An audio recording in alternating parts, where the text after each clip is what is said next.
Every civilization believes it will last forever. Kingdoms build walls that are meant to stand for 1,000 years. They carve their gods into stone. They write their laws on tablets. They conquer their neighbors and declare themselves eternal. And then they vanish. Completely. So completely that centuries later, when someone finds the walls still standing, the reaction is not admiration, it is disbelief. Because the kingdom was so thoroughly erased from memory that no one believed it had ever existed. There is a kingdom in South America that is 5,000 years old as ancient Egypt, that built monumental pyramids and never made a single weapon. Not one. No swords, no spears, no evidence of warfare of any kind. 5,000 years of civilization with no war. Historians still do not know what to do with that. There is a kingdom in Africa that built more pyramids than Egypt and conquered Egypt itself, and most people have never heard of it. There is a city in the United States that was larger than London in the year 1100 and was abandoned without explanation. And there is a kingdom mentioned in the Bible as the source of King Solomon's gold that may have finally been located in 2023 beneath a Spanish marsh. These are not myths. These are real places with real walls and real artifacts, buried under jungles, deserts, and centuries of forgetting. And in every case, the discovery forced historians to rewrite what they thought they knew. This is our countdown of the 10 most extraordinary lost kingdoms on Earth that even historians cannot believe were found.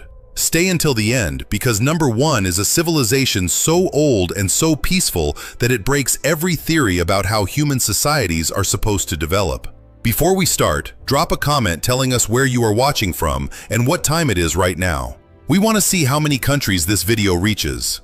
Number 10. Kingdom of Aksum, Tigray region, Ethiopia. In the northern highlands of Ethiopia, at an altitude of over 2,000 meters, there are stone obelisks rising from the earth that are over 1,700 years old. The tallest standing obelisk reaches roughly 24 meters, nearly 80 feet. It is carved from a single piece of granite and weighs approximately 160 tons. And it was erected by a kingdom that most people outside of Ethiopia have never heard of. The Kingdom of Aksum was one of the great powers of the ancient world. At its peak between the 1st and 7th centuries AD, Aksum controlled trade routes stretching from the Roman Empire to India. According to the 3rd century Persian prophet Mani, Aksum was one of the 4 great empires of the world, alongside Rome, Persia, and China. The kingdom minted its own gold, silver, and bronze coins. According to numismatic research published by the British Museum, Aksumite coins have been found as far away as India and southern Arabia, evidence of a trade network that spanned 2 continents. Aksum was among the first states in the world to adopt Christianity as its official religion in the 4th century AD, decades before the Roman Empire did the same. The obelisks, called stelae, are the most visible remains. The largest ever erected, the Great Stele, stood roughly 33 meters tall and weighed over 500 tons. It collapsed at some point in antiquity, likely during or shortly after erection, and its broken pieces still lie where they fell. According to archaeologist David Phillipson of Cambridge University, no one has been able to determine definitively how the Aksumites raised stones of this size using the technology available to them. But the most controversial element of Aksum is not the obelisks. It is the claim, maintained by the Ethiopian Orthodox Church for over 1,000 years, that the Ark of the Covenant, the chest described in the Hebrew Bible as containing the stone tablets of the 10 Commandments, is kept in a chapel in Aksum. According to church tradition, it was brought to Ethiopia by Menelik I, the son of King Solomon and the Queen of Sheba. No outside scholar has ever been permitted to see the object. One guardian monk is appointed for life to watch over it. He never leaves the chapel. He is the only person allowed inside. Whether the ark is there or not, Aksum is real. Its coins are real. Its obelisks are standing. And a kingdom that traded with Rome and minted gold coins has been reduced, in the popular imagination, to a footnote that most history classes skip entirely. Number 9. Cahokia, Collinsville, Illinois, USA.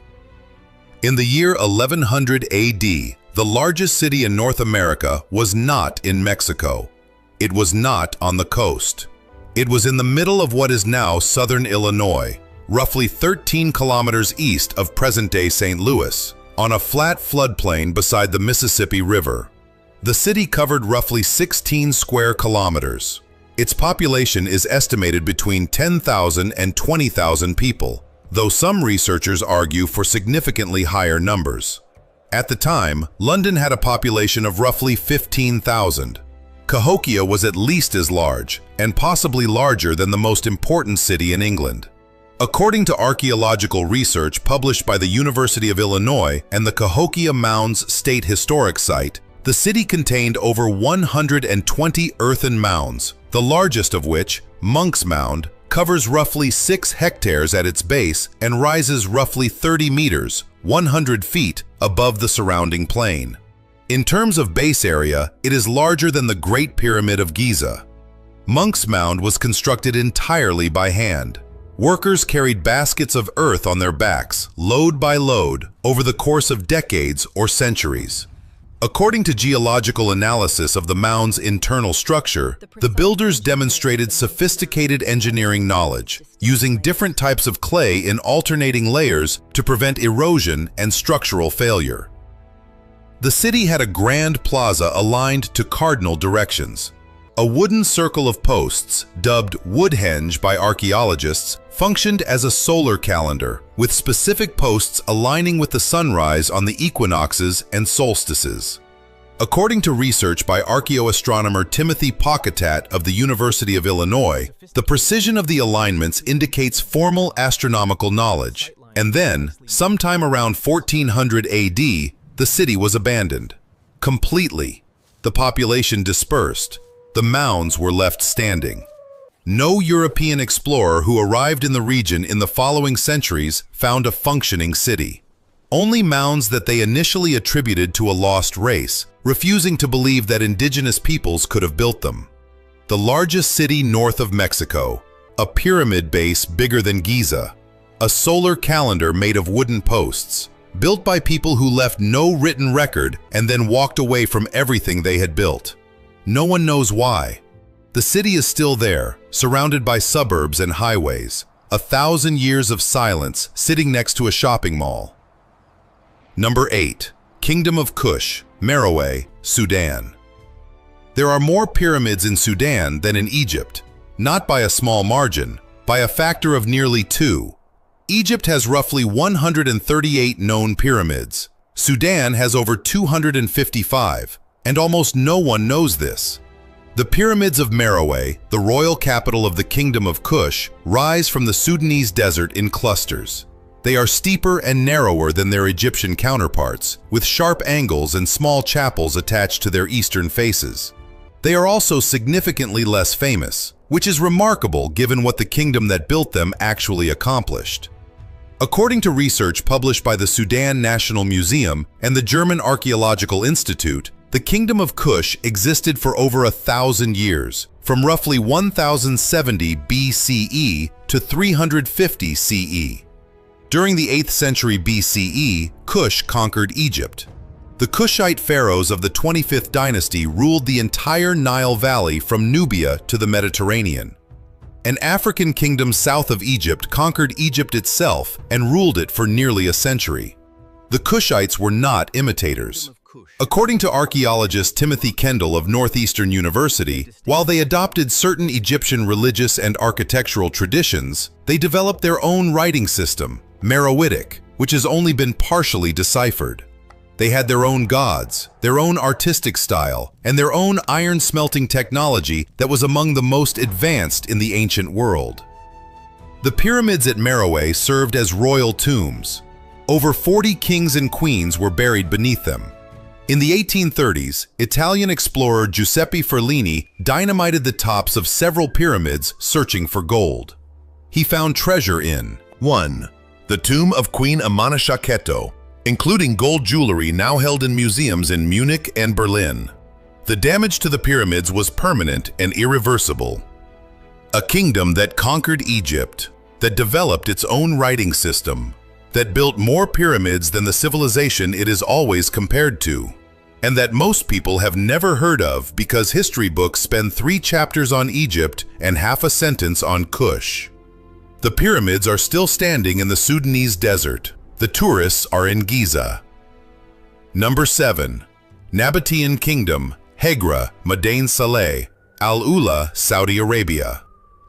Most people who know anything about the Nabateans know Petra, the treasury carved into rose-red sandstone in Jordan, Indiana Jones, the narrow canyon entrance, the iconic facade. But Petra was not the only city the Nabateans carved from rock.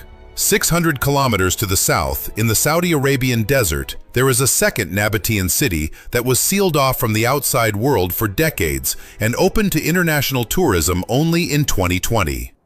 Hegra, known today as Madain Saleh, contains over 100 monumental tombs carved into sandstone outcrops scattered across the desert. According to archaeological surveys conducted by the French-Saudi research team led by Leila Neme of the French National Center for Scientific Research, the tombs date primarily to the 1st century CE and display a level of architectural precision that rivals Petra. The facades are carved directly into the rock face, some reaching over 16 meters in height. Inscriptions above the doorways identify the tomb owners and include curses against anyone who attempts to use the tomb for an unauthorized burial. According to Neme's published research, some inscriptions specify financial penalties for misuse, payable to the Nabatean king. The Nabateans controlled the incense trade routes that connected southern Arabia to the Mediterranean. According to the Greek historian Diodorus Siculus, writing in the 1st century BCE, the Nabateans were among the wealthiest people in the ancient world, growing rich from the transport of frankincense, myrrh, and spices. Their engineering was extraordinary. In one of the driest environments on Earth, the Nabateans built a water management system that captured, channeled, and stored rainwater with enough efficiency to support a city in the desert. According to hydrological studies published by the University of Riyadh, the system included carved channels, ceramic pipes, underground cisterns, and reservoirs capable of sustaining thousands of people through years of drought. A second Petra that Saudi Arabia kept closed to the world until 4 years ago. Tombs with carved curses. A water system that turned desert into civilization. And a kingdom so wealthy from selling perfume that it could afford to carve its monuments from mountains. The Nabateans disappeared. The tombs they carved into the rock are still there, still carrying inscriptions that threaten anyone who enters without permission. Number 6. Mahendra Parvata, Siem Reap Province, Cambodia. Everyone knows Angkor Wat, the largest religious monument ever built. Millions of tourists visit every year. But in 2013, a team of archaeologists pointed a laser through the jungle canopy north of Angkor and found something that no one expected. An entire city, older and larger than Angkor, hidden beneath the forest. The discovery was made using LiDAR, a technology that fires laser pulses from an aircraft and measures the reflections to create a three-dimensional map of the ground surface beneath vegetation. According to the study published in the Proceedings of the National Academy of Sciences by archaeologist Damien Evans of the École Française d'Extrême-Orient, the LiDAR survey revealed a vast urban landscape of roads, canals, temples, and residential areas stretching across roughly 35 square kilometers beneath the jungle canopy on Phnom Kulen Mountain. The city is Mahendra Parvata, the capital founded by King Jayavarman II in 802 CE when he declared himself the universal monarch of the Khmer Empire. According to historical inscriptions translated by epigraphist George Cadiz in the early 20th century, this was the place where the Khmer Empire was born. But no one knew where it was. The LiDAR data showed that the city was connected to Angkor by a network of roads and waterways. According to Evans, the urban planning was sophisticated with a grid layout, water management infrastructure, and engineered landscapes that predated Angkor's famous reservoirs by centuries. The jungle has not been cleared. The city remains beneath the canopy. According to the Cambodian Apsara Authority, excavation has been limited to specific sites to preserve the forest and the archaeological context. Most of Mahendra Parvata has never been touched by a shovel. A city hidden beneath jungle for over 1,000 years, found by a laser fired from an airplane. The birthplace of the empire that built Angkor Wat, sitting undiscovered 12 centuries later in the same forest. The trees grew over it, the records mentioned it, And no one thought to look up the mountain until someone invented a machine that could see through leaves. We are halfway through, and the kingdoms ahead are even more extreme. If you are still watching, hit subscribe and turn on notifications so you do not miss the next one. Tell us in the comments which kingdom has been the most unbelievable so far. Number 5. Kingdom of Lydia, Sardis, Manisa Province, Turkey. Every time you reach into your pocket and pull out a coin, you are using an invention that traces back to a single kingdom in western Turkey roughly 2,700 years ago. The Lydians invented money, not barter tokens, not shells used as currency. Standardized coins, stamped with a guaranteed weight and purity, issued by a state. According to numismatic research published by the British Museum, the earliest known coins were produced in Lydia around 600 BCE under King Alyattes. They were made from electrum, a natural alloy of gold and silver found in the Pactolus River that flowed through the Lydian capital of Sardis. King Croesus, Alyattes' son, refined the system by introducing coins of pure gold and pure silver, creating a bimetallic currency that became the standard for the ancient Mediterranean. According to the ancient Greek historian Herodotus, Croesus was the wealthiest man in the known world. The phrase "rich as Croesus" survives in English to this day. Croesus consulted the oracle at Delphi before going to war with the Persian Empire. According to Herodotus, the oracle told him that if he crossed the river, a great empire would be destroyed. Croesus crossed. The empire that was destroyed was his own. The Persians conquered Lydia in 546 BCE. Sardis fell, and the kingdom that invented money was erased. The ruins of Sardis were excavated by American archaeologists from Harvard and Cornell beginning in 1958. According to excavation reports, they found the remains of a massive temple to Artemis, a gymnasium, a synagogue, and gold refining facilities where the Lydians processed the electrum from the river. A kingdom that invented the concept that makes modern economics possible: coins with standardized value. The idea that a piece of metal stamped by a government is worth what the stamp says it is worth. Every currency on earth descends from that idea, and the kingdom that created it was destroyed because its king misunderstood a prophecy. Number 4. Great Zimbabwe, Masvingo Province, Zimbabwe.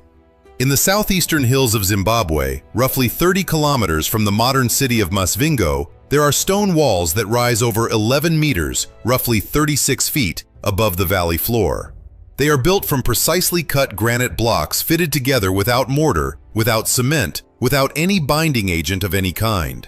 The walls curve in smooth arcs. They are over 5 meters thick at the base, and they enclose an area that was once the center of a kingdom that controlled the gold trade of southeastern Africa. Great Zimbabwe was the capital of a kingdom that thrived between the 11th and 15th centuries. According to archaeological research published by the University of Cape Town and the Zimbabwe National Museums, the complex housed an estimated 10,000 to 20,000 people at its peak and served as the political and economic center of a trade network that extended to the Swahili coast, the Middle East, and China. Artifacts found at the site include Chinese Celadon pottery, Persian glass beads, and coins from Kilwa, a trading city on the coast of present-day Tanzania. When European colonists encountered Great Zimbabwe in the late 19th century, they refused to believe it had been built by Africans. According to historian Innocent Pikarai of the University of Pretoria, colonial archaeologists attributed the ruins to Phoenicians, Arabs, or even the Queen of Sheba, rather than accept that an African civilization had produced monumental stone architecture of this sophistication. The colonial government of Rhodesia actively suppressed research linking the ruins to indigenous African builders. According to Paul Sinclair of Uppsala University, archaeologists who published evidence of African construction were censored, and their findings were removed from official publications. Modern archaeology has conclusively established that Great Zimbabwe was built by the ancestors of the Shona people. The construction technique, using carefully shaped granite blocks stacked in courses without mortar, is consistent with Shona building traditions documented across the region.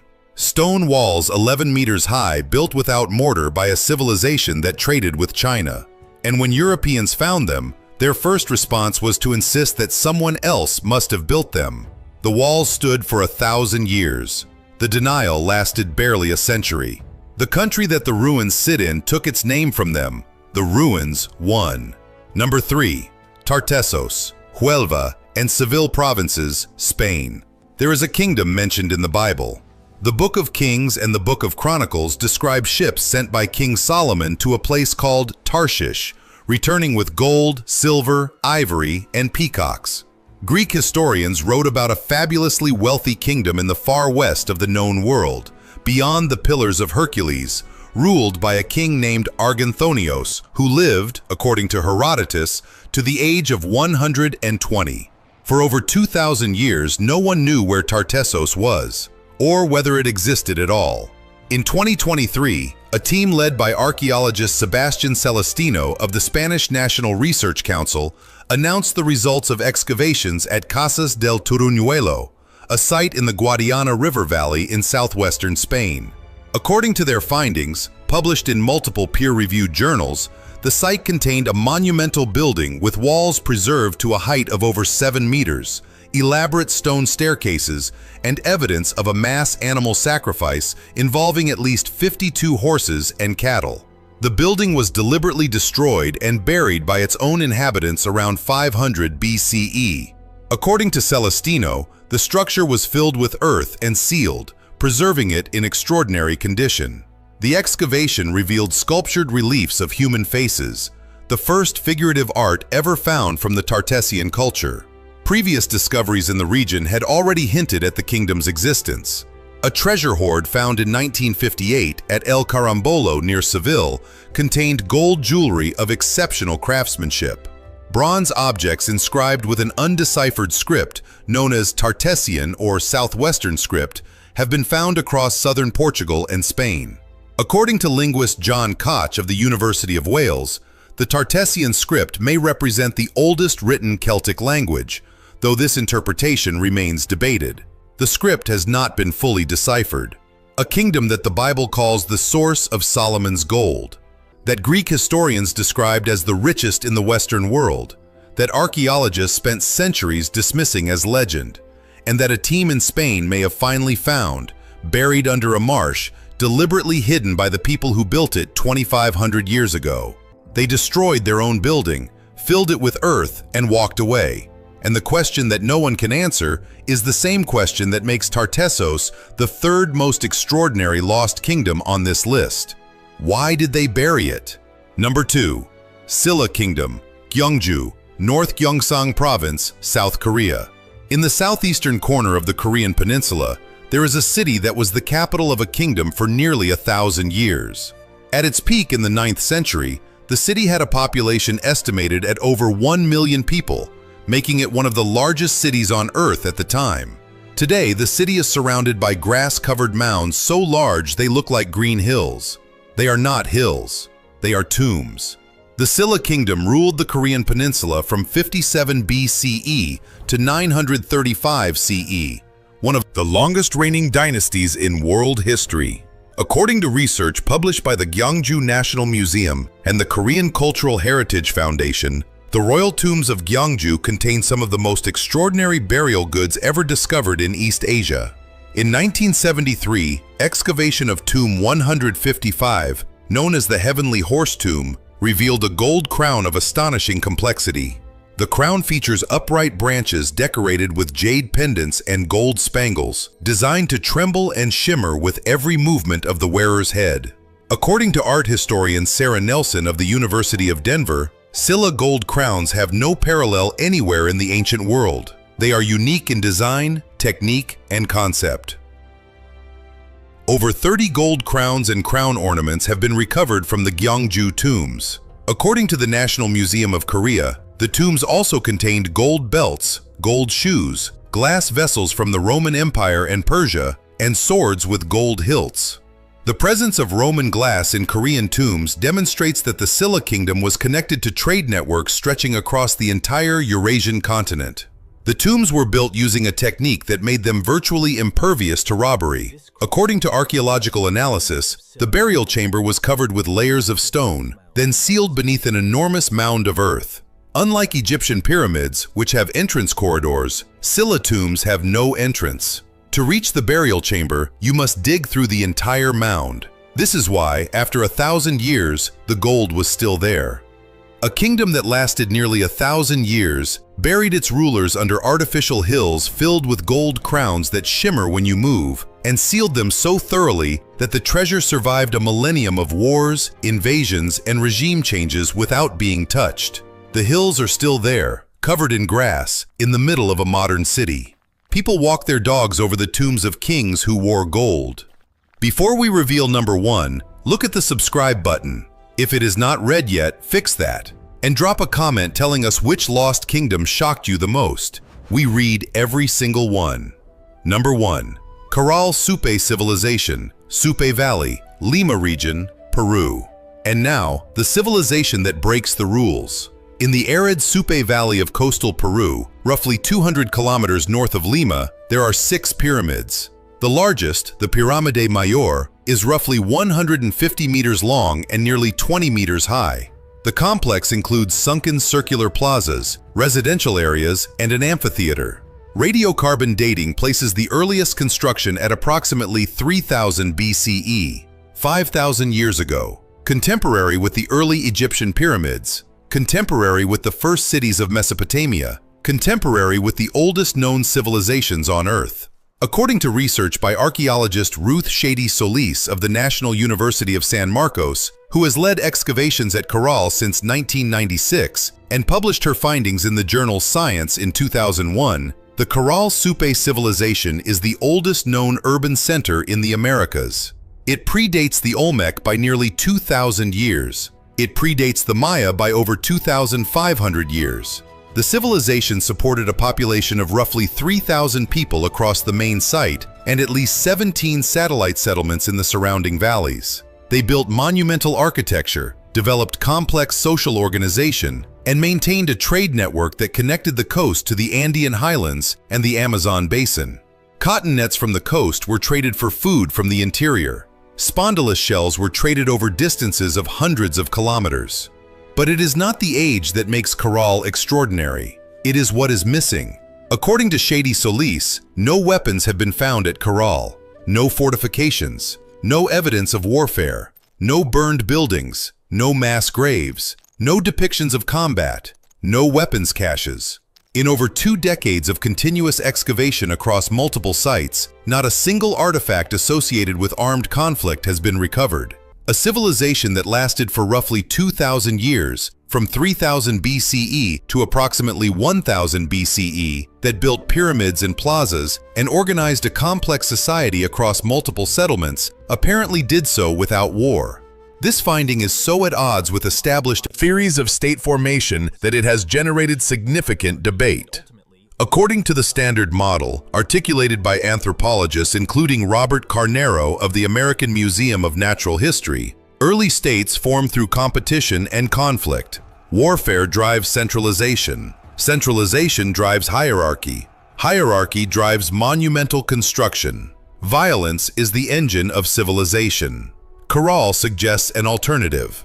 According to Shady Solis, the engine at Caral was not war, but trade. The coastal location provided access to marine resources. The river valleys provided agricultural land. The combination created surplus without competition. Religion and ceremony, not military force, appear to have been the binding mechanisms of the society. No ceramics have been found either. The Caral Supe civilization predates the development of pottery in the Americas. They built pyramids without pottery, without metal tools, without writing, and without fighting. Musical instruments have been found. 32 flutes made from condor and pelican bones were recovered from one site. According to acoustic analysis by researchers at the Universidad Nacional Mayor de San Marcos, the flutes were tuned to specific scales, indicating formal musical knowledge. They also used quipus, knotted string devices, for record keeping, the same technology that the Inca would use 3,000 years later. According to Shady Solis, the quipus found at Caral are the oldest known examples of this recording system. 5,000 years old, contemporary with Egypt. Pyramids without pottery, music without writing, trade without money, government without war. Every model of how civilizations develop says that violence comes first, that conflict drives organization, that war builds empires. Corral lasted 2,000 years and disagrees. They built their pyramids, played their flutes, traded their cotton, and never made a weapon. The most lost kingdom on this list is not lost because it was buried or forgotten. It is lost because it does not fit the story we tell ourselves about what civilization requires. We say you need war to build a state. Corral says you do not. And 5,000 years of archaeology from every other civilization on Earth has not been able to explain why this one was different. The pyramids are still standing in a dry valley north of Lima. The flutes are in a museum. The weapons are nowhere because they were never made. 10 kingdoms, 5 continents, thousands of years of human ambition buried and found. A kingdom with obelisks and a possible ark. A city bigger than London that vanished without explanation. An African kingdom with more pyramids than Egypt. A second Petra that Saudi Arabia hid until 2020. A city found by a laser beneath the jungle that gave birth to Angkor. The kingdom that invented money and lost it to a misunderstood prophecy. Stone walls that Europeans refused to believe Africans built. A biblical kingdom found buried under a Spanish marsh. A dynasty that sealed gold crowns in tombs with no entrance. And a civilization that built pyramids for 2,000 years without ever making a weapon.